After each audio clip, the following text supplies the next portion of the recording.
Hello there. Thanks for joining me.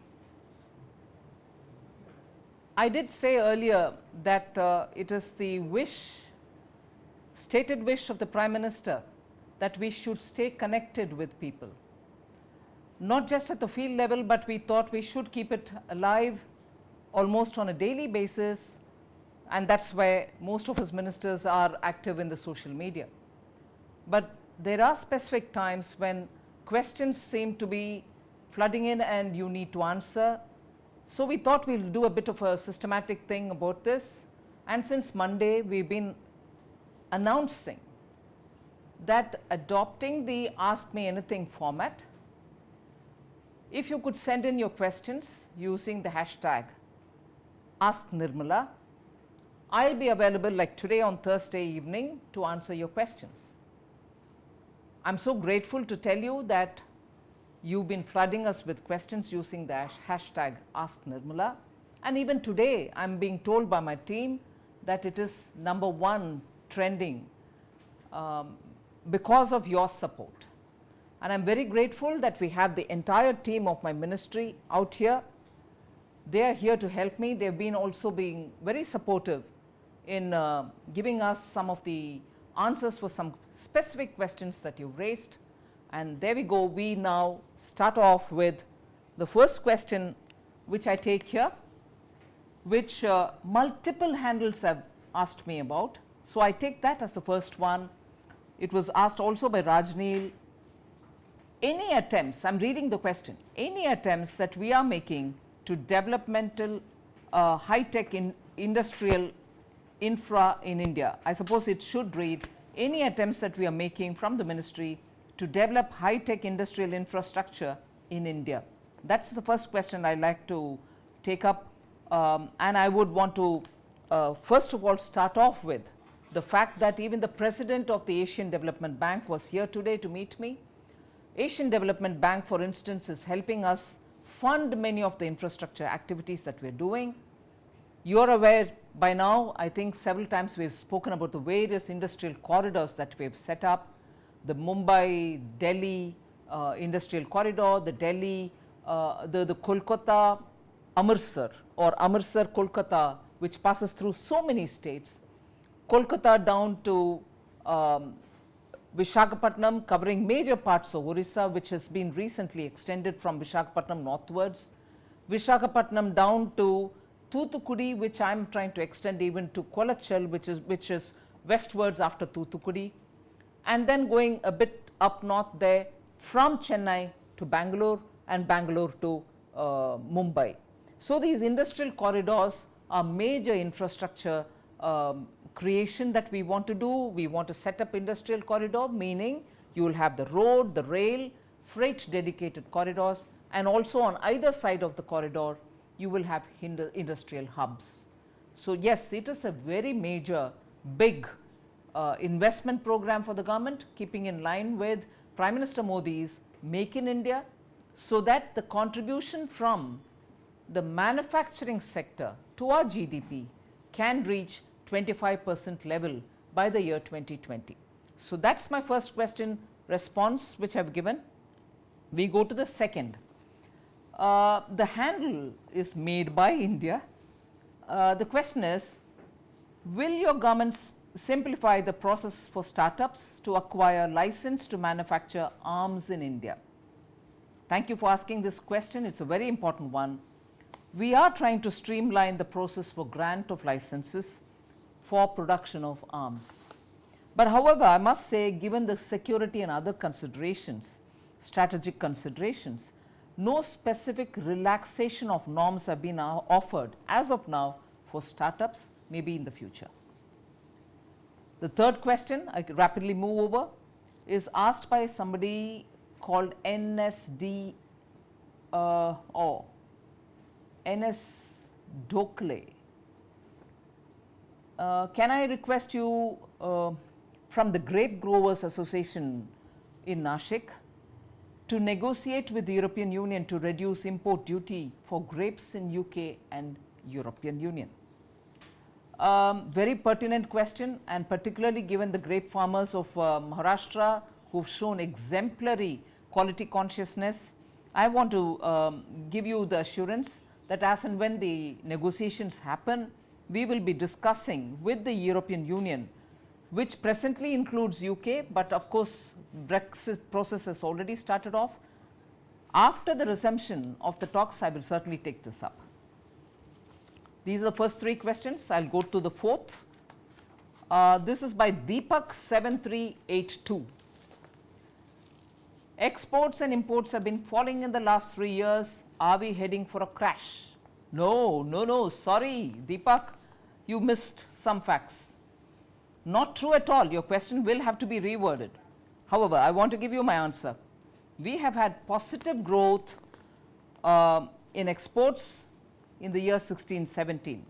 In fact, we shouldn't forget, starting June 16, every month we have recorded a positive growth in our export.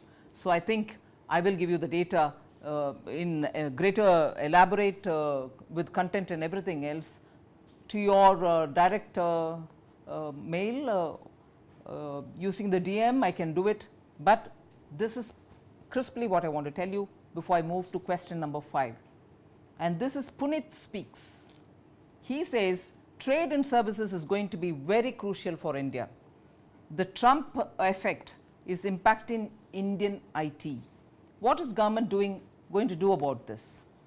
I just want to very briefly tell you that the joint statement that Prime Minister Modi and President Trump released after PM Modi's visit to the US speaks about how skilled professionals and also the digital India program and so on, how the digital engagement between the two countries is important, how both can benefit from it. And therefore, I want you to feel that I want you to understand that the two countries have appreciated each other's growth in this area and the impact that it is creating. And I also initiated, I want to tell you, outside of the US in the multilateral fora in WTO, we have submitted a paper so that we can have a trade facilitation in services in particular, but I can get to greater detail with you a bit later. Should I move over to question number 6, which is why are we allowing beef exports?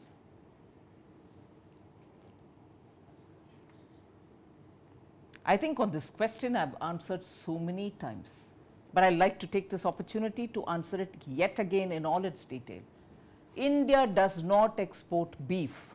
If we understand beef as the meat which comes from the cow or the calf of the cow or the ox or the bull of a cow, or the bull, calf or the cow, we do not export. Protection of the bull, calf and the cow and the livestock related issues are managed by the states. We do not allow export of any of these. But however, in the West, there is an expression called Kara beef, which is used for buffaloes. The buffaloes are permitted, we can export buffaloes, and therefore, if there is any confusion that we are permitting buffalo export in the name of beef, no, we do not export beef, and any beef or any Kara beef or buffalo which is exported from authorized slaughterhouses for which permission is given by EPEDA.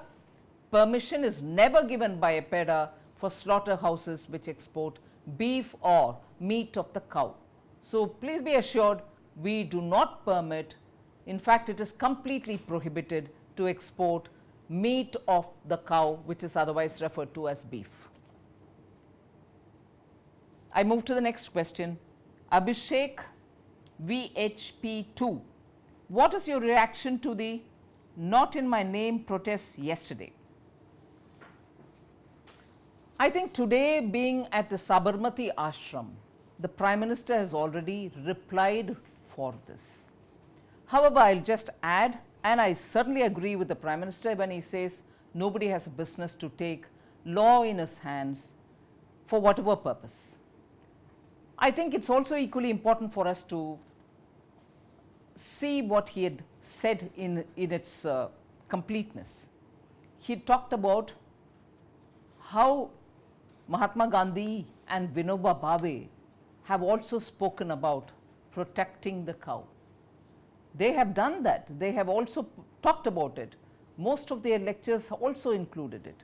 So whilst he agrees with them that cow has to be protected, he also says that nobody can take law into their hand, and I fully subscribe to that view he has expressed.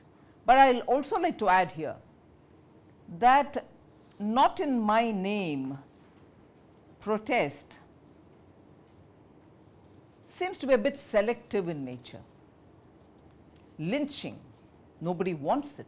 Nobody wants lynching. But lynching is happening elsewhere too. People are being lynched in Kerala based on ideologies. There is lynching happening in West Bengal. Kashmiri Pandits were lynched out of Kashmir. Lynched, women were raped, their children were thrown out of their houses, their properties are all burnt. Lynching is happening there too.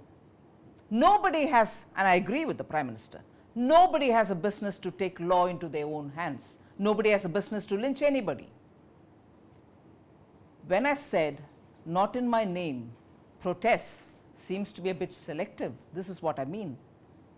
I want not in my name protests to be held in Kerala, to be held somewhere about the lynching which is happening in Bengal, about the lynching which happened in J&K, maybe in giving protection to the Kashmiri Pandits, maybe we have to do that again somewhere else too.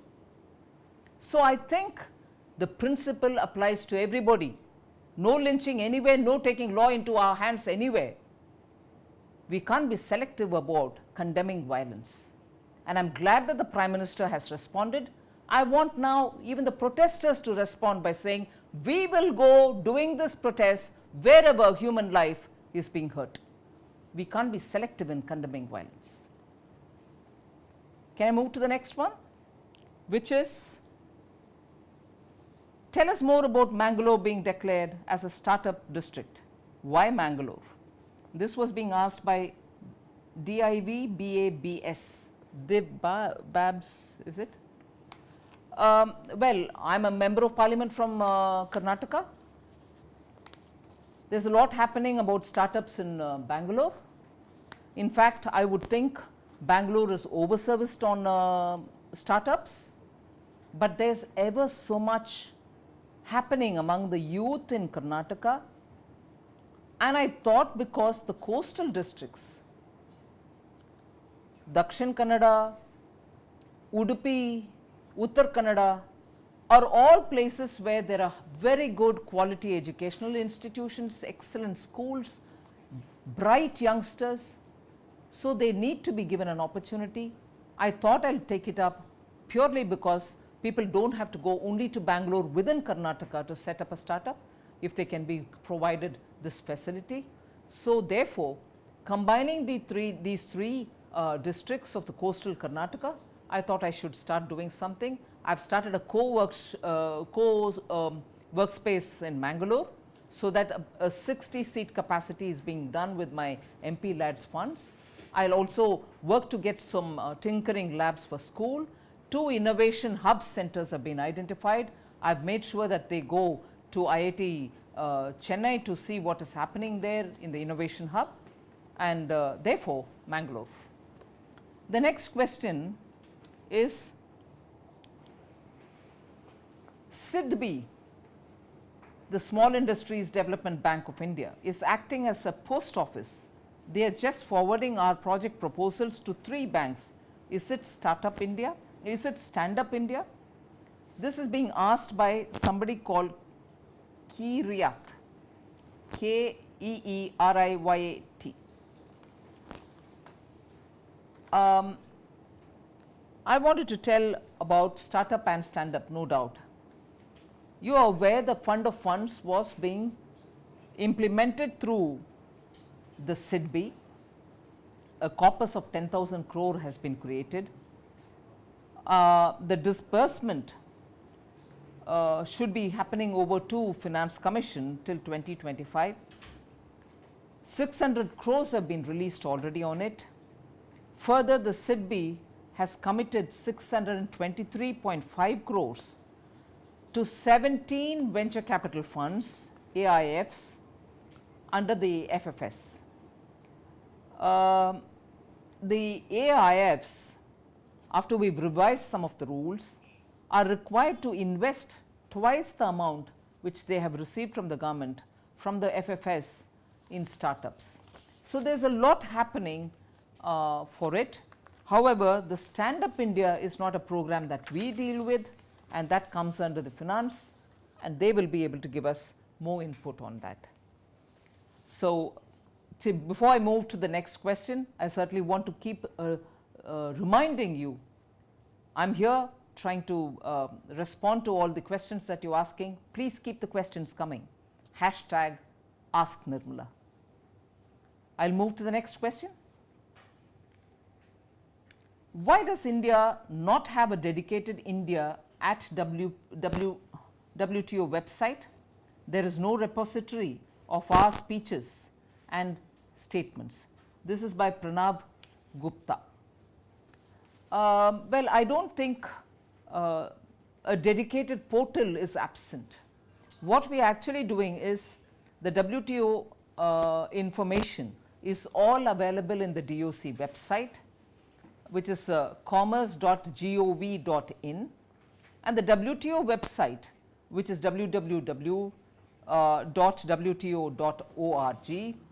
also has a section dedicated to each member. Like for instance, India as a member, it has a dedicated section for it. So the India mission at the WTO also has a website which is pmindia@un.org. I read that again, http pmindia.un.org. So all of which, these are hyperlinked to the DOC website. You get all the information necessary, as much as a dedicated website can do. Hope you're keeping all the questions coming. Hashtag Ask Nirmala. The next question I take is, why is the tea board reluctant to give NOC for new CTC tea factories, even when we assured that we are going to manufacture the best of products available? Asks Naval_India. I want to say here that NOCs for new manufacturing units are being given by the tea board regularly, subject to the fulfillment of the conditions. If we feel that sufficient green tea leaves are not available in a particular area, the permission may probably get delayed. So if all the conditions are fulfilled, there shouldn't be a delay, but I'll certainly check up with the tea board if there has been any hitches on this matter. Should I continue with the next question, which is question number, I don't know, 12 possibly, by S_JAMATIA,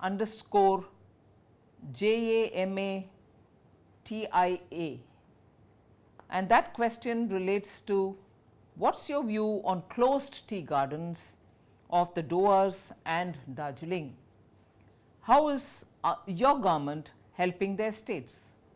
It's a very important question, and here I will have to say, from 2014, say specifically from November 2014, I've been taking keen interest. I've traveled to Doars, I've gone to Darjeeling, I've gone up to the border of Bhutan to see the state of affairs in our tea estates.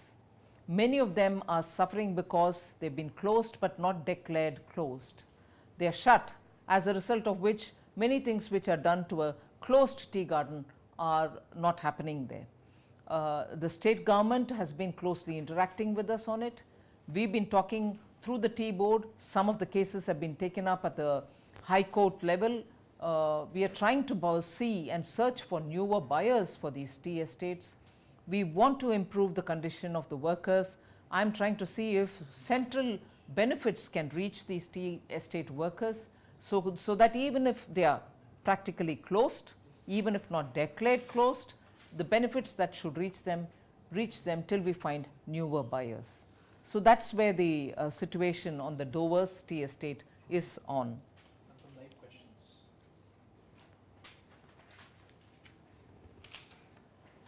I've just been given a question, a live question, I'm told, that has just come in by Sid Travelware. What impact of artificial intelligence you are foreseeing on Indian economy? What will be your policy? Oh, I'm so glad somebody asked me this question. As I said at the beginning, we want to have manufacturing contributing to our GDP. We want that contribution to increase to 25%. But of course, we are sitting with a manufacturing policy which was probably made in 2011. We are sitting with an industrial policy which is 2009. And we've also got this goal which Prime Minister has set up for us, that India should become a manufacturing hub. All this together with this deadline of 25% by 2025, that we have to reach 25% contribution to the GDP. All this now falls in place at a time when the world is talking about Industrial Revolution 4.0, which includes artificial intelligence, which includes robotics, which includes deep learning, which includes all kinds of Internet of Things. And therefore, I've made sure that the DIPP, the Department of Industry Policy and Promotion, has a comprehensive discussion with the industry, the stakeholders, and also look into the developments which are happening overseas in terms of artificial intelligence. Make sure that we are talking with the industry to say, are you ready for this? How ready are you? And if you're not ready, what is it that we need to do? And therefore, on this, a lot of work is happening. By September, you'll get to know a lot more. The next question is from Lemuria Guy. He or she asks saying, what plan have you got to develop southern Tamil Nadu districts? I'm glad to say again, today we've been talking a lot about the industrial corridor, the East Coast economic corridor, which includes freight corridors, industrial hubs, and also better road like the National Highway linking different points. The Chennai, Thoothukudi, Kolachal majorly passes through the southern districts. It will include Virudunagar for industrial hub, Tirunelveli, Madurai, also pass through Thoothukudi and Kolachal, reach Kolachal. All these are covered under the southern districts. We are going to be investing heavily in getting the roads, in having industrial nodes, and making sure that these centers which are identified will have all kinds of basic amenities and be a smart city to be able to have industrial activity happening in a big way. So that takes care of the southern districts related question. Hope you're keeping questions coming on hashtag Ask Nirmala. The next question I wish to answer is of Dr. Shobha. She says Tamil Nadu politics has hit rock bottom. What are BJP's plan for Tamil Nadu? Tamil Nadu is one of the states where BJP's presence has to be made, felt by the people. We need to reach out to the people, and I am very confident that the state party today is under the leadership of a very energetic leader, Dr. Tamilisai Soundararajan. She is moving around and reaching out to all the districts, making sure that the BJP's program and also the good schemes, most of which are good schemes of the union government, is taken to the people, and what a good administration can do to the livelihood and also the daily lives of people is being taken to the people as information. And therefore, I think with good concentration on what BJP-led state governments have achieved, if that information is given to the people of Tamil Nadu, they'll realize that voting for a national party which looks at development of all, Sabka Saath, Sabka Vikas, and with that kind of an objective, we'll be able to perform better if we come to power in Tamil Nadu. I think the Dravidian parties the Dravida Kalaga parties have done enough for Tamil Nadu. People are stagnating in progress. We like to definitely strengthen the hands of Tamil Nadu BJP. The next question is of E.R. Pankaj Vyas. He says, a rumor you heard about yourself that made you laugh. Very difficult, because I don't think I'll be able to quickly grasp on some kind of a rumor which made me laugh, but one recent was based on a rumor perhaps, or a misunderstanding. A few of my colleagues went in search of me in a hospital thinking that I am critically ill. Whilst it wasn't me, it was a different Nirmala. When I heard it from the mouth of one of the persons who went in search of me in that hospital, based on this, not rumor but misunderstanding, I couldn't but laugh, although the matter was that they went in search of somebody who was critically ill. So, being sensitive to that fact, I still thought it was laugh worthy. The next question is about, is from Namo Gur LSANJ.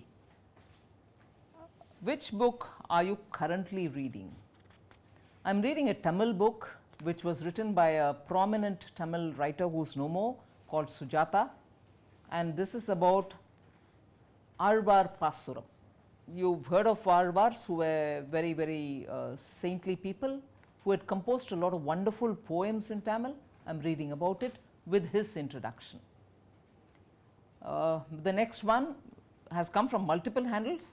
Both the tea board and the coffee board come under MOCI, which is Ministry of Commerce and Industry. Which beverage do you prefer? This is a difficult one. I will give you a correct answer. I love my tea in the afternoon, but I prefer a coffee in the morning. Thank you. I suppose with that, we have come to the end of this session. There are some live questions which are coming in here. This one is, I suppose, a very cute question from Rocky POV. What exactly is the difference between Finance and Commerce Ministry? What's your job?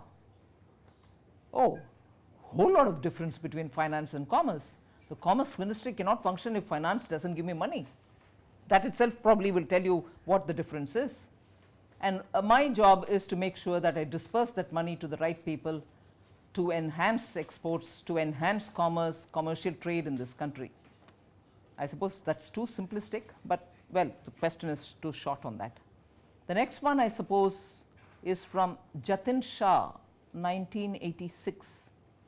Why there has been no serious effort on GST awareness to SMEs, traders and small businesses from government side? Well, there's been a lot of awareness building sessions, not just from the government. The Chartered Accountant Associations has been doing it.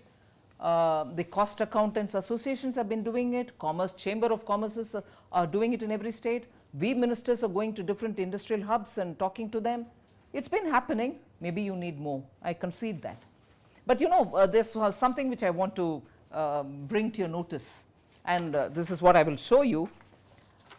Quite some time back, I think it was in May, I had said that we have, in order to achieve ease of doing business, we had taken 7,000 such steps. And I am glad to say, while meeting with President Trump, even the Prime Minister had said that. But somebody with a handle called Unicorn Baba had asked me, are you talking about steps you counted on Fitbit, Nirmala Sitharaman? That's the question. And I'll safely answer today, with Prime Minister having said this during his meeting with President Trump. No, we actually have taken 7,000 or more steps in order to bring in ease of doing business. But yet, I will also concede, I wish I can take those 7,000 steps in Fitbit, if only I can get a few minutes out of this. So thank you. It's been a very interesting session, and I'm sure we'll be able to do more of this. I could accommodate only these many questions, and I'm very grateful for the team which has been supporting me in answering. and all of you all have kept us trending on number one all through the session, and it's just been absolutely fantastic doing this. Thank you very, very much, and I hope to have a few more sessions sooner. I thank my team for being absolutely supportive. Thank you.